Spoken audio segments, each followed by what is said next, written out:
We ask for consent we demand consent from parents for any number of things.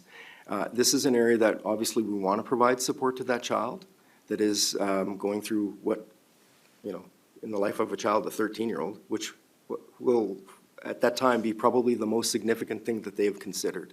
And we just feel like parents need to be and want to be involved in those types of decisions.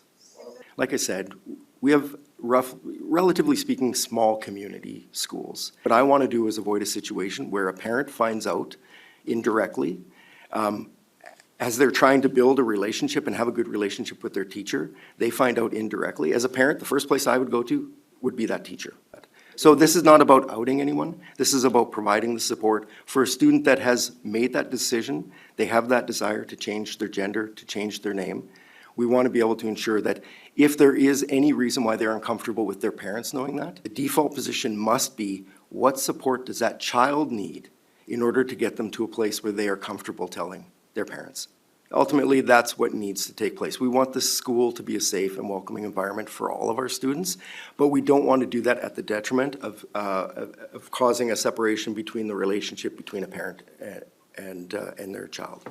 In the case their parent does not want that to be changed? Again, these are very complex issues. I think every situation is going to be different. So how is the teacher providing support if they can't call the student by their preferred name and phone? Well, they'll have to obviously have a conversation with the student, because the teacher will know that the policy says that they can't do that unless the parent consents. So you're going to be putting teachers in a really tricky position. I think, frankly, they're working really hard, so now it looks like you're adding another layer on top of that to deal with it. I think they're already in a tricky position. I think some of the policies that we're already seeing in this country and starting in this province already are putting teachers in a tricky position. If we are requiring school divisions to get parental consent to go to a half-day field trip to the Science Center, then I think we need to be treating this issue with the same amount of seriousness. These are very complex issues, and the view of the government is that in these very complex issues, parents should be involved more, not less. Hope that it would be the case for every child, that their home is safe and school is a safe place for them, but unfortunately in some homes it's not necessarily the case that home is a safe place for them, or it's not a safe place for kids to explore many aspects of their identity, their personalities, all of those things.